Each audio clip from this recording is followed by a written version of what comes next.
అదే RTV app వార్తల్ని క్షణాల్లో చదివే అవకాశం ఉంటుంది. ఒక న్యూస్ పేపర్, ఒక టెలివిజన్ ఛానల్ మీ చేతుల్లో ఎప్పుడూ ఉంటాయి. తారీఖున అంటే సోమవారం మధ్యాహ్నం 3 గంటలకు అనంతపురం నగరం జూనియర్ కళాశాల గ్రౌండ్లో మైదానంలో బహిరంగ సభ, ఎన్నికల ప్రారంభ బహిరంగ సభ కాంగ్రెస్ పార్టీ ఏర్పాటు చేయడం జరిగింది. ఆ సందర్భంగా మా జాతీయ నాయకులు, మా అఖిల భారత కాంగ్రెస్ పార్టీ అధ్యక్షులు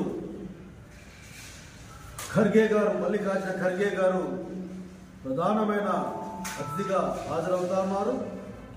అట్లాగే ఆంధ్రప్రదేశ్ కాంగ్రెస్ పార్టీ రాష్ట్ర అధ్యక్షులు షర్మిలారెడ్డి గారు కూడా ముఖ్య అతిథిగా దానికి హాజరవుతా ఉన్నారు. వారితో పాటుగా మాణిక్యం ఠాగూర్ గారు, కె రాజు గారు, వల్లం రాజు గారు, గిడుగు రుద్రరాజు గారు, ఇట్లా పెద్దలందరూ కూడా, అట్లాగే మా గౌతమ్ గారు, వారి సహచరులు, మొత్తం సీనియర్ నాయకులంతా హాజరవుతారు.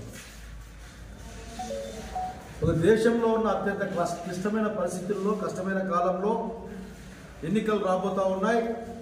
ఈ ఎన్నికలు దేశాన్ని ధ్వంసం చేస్తున్న వాళ్లకు, భారతదేశ సమాజాన్ని నాశనం చేస్తున్న వాళ్లకు, భారతదేశాన్ని కాపాడుకోవాలి, భారతదేశం అందరిదనే వాళ్ళకి మధ్య జరుగుతున్న పోరాటంలో భాగంగా జరగబోయే కార్యక్రమంలో అనేకమైన కీలక అంశాల ప్రకటన ఉంటుంది.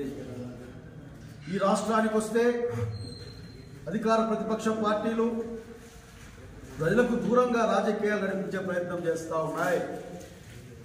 ప్రజల కోసం కానీ, ప్రజల దగ్గర కానీ రాజకీయాలు లేవు. ఈ రోజున నన్ను చూసి ఓటేయండి అని చెప్పే కాలం వచ్చింది. నేనేం చేసినా చూసి ఓటేయమని ఏ కాలం లేదు ఈ రోజున. కనుక ప్రజల పక్షాన అంతెందుకు మన జిల్లా ఉంది, అనంతపురం జిల్లా ఉంది.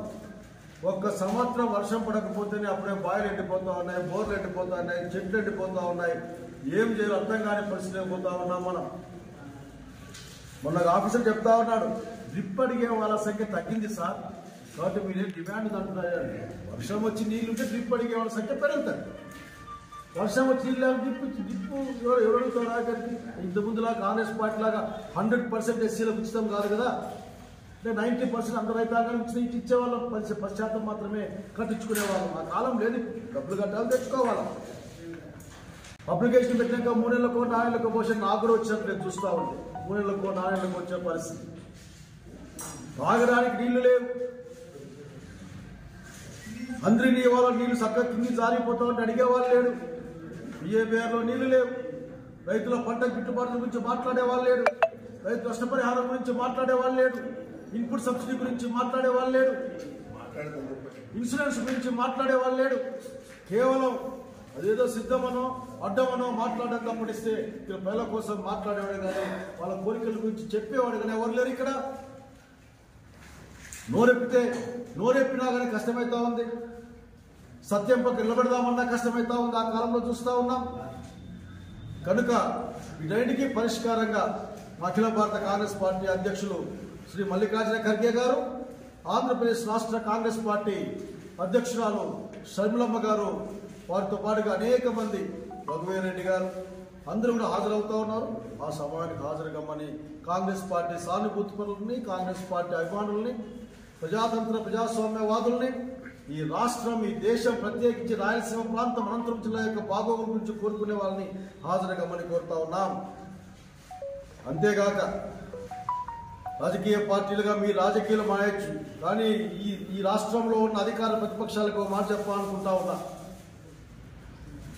ఈ రాష్ట్రంలో ఈనాటి దుస్థితికి 99% కారణం, 90% కారణం మీరు అంటగాగే బీజేపీ పార్టీ. మీరు తప్ప ఇంకొక కారణం కాదు. ఇక్కడ ఈ రాష్ట్రాన్ని సర్వనాశనం విధంగా నెట్టేస్తున్న, దొర్లిస్తున్న పార్టీ భారతీయ జనతా పార్టీ. అధికార పక్షాలు నేను కోరుతా ఉన్నా, మీరు బీజేపీ పట్ల ఆ విధంగా ఆఖరికి తలా కాళ్ళు 2 పట్టుకునే కాలం మాకు అర్థం కావడంలే. వీళ్ళకి ఆఖరికి అందరూ రాష్ట్ర అభివృద్ధి గురించి, రాష్ట్ర సంక్షేమం గురించి ఏం మాట్లాడుతూ ఉన్నారు. అందరూ రాష్ట్రంలోని యువజనుల గురించి ఏం మాట్లాడుతూ ఉన్నారు. మేము అడుగుతా ఉన్నాం, ఈ రాష్ట్రానికి ప్రత్యేక తరగతి హోదా ఇచ్చేదే లేదు. ఇయ్యకపోవడమే మా గొప్పతనం చెప్పుకునే భారతీయ జనతా పార్టీ గురించి మీరు ఏం ఆలోచిస్తూ ఉన్నారు? విశాఖ ఉక్కు ఫ్యాక్టరీని అమ్మేస్తామని చెప్పిన బీజేపీ గురించి మీరు ఏం మాట్లాడుతూ ఉన్నారు?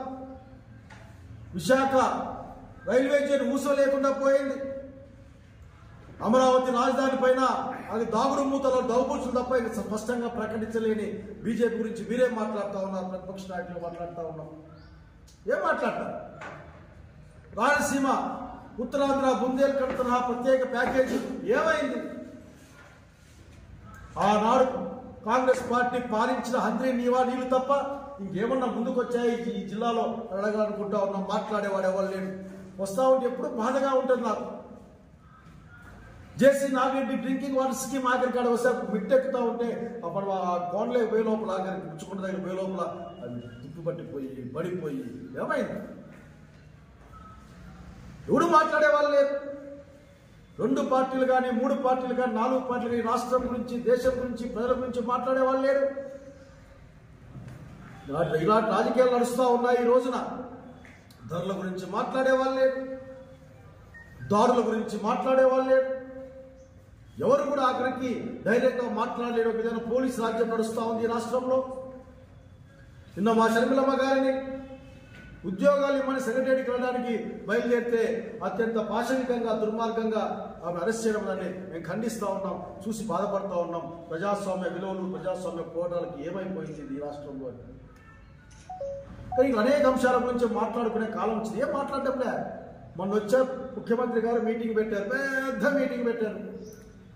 జిల్లాకి ఏమన్నా మాట్లాడతారేమో, అనంతపురం జిల్లాకు 100 టీఎంసీ నీళ్లు అష్యూర్ చేస్తారేమో, రాయలసీమకు నీళ్లు అష్యూర్ చేస్తారేమో, పోలవరం పూర్తి చేసి ఆ నీళ్లు మొత్తం రాయలసీమకి ఇస్తామని చెప్తారేమో, లేక కృష్ణా జిల్లాల్లో కిందికి పోకుండా, ఎందుకంటే పులిచింతలు కట్టిన తర్వాత పటిసీమ వచ్చిన తర్వాత అక్కడ వాళ్ళకి అష్యూర్ వాటర్ లభిస్తే ఆ నీళ్ళన్నీ కూడా అనంతపురం, కర్నూలు, కడప జిల్లాలకే ఇస్తాం మేము చిత్తూరుతో కలిపని చెప్తారేమో.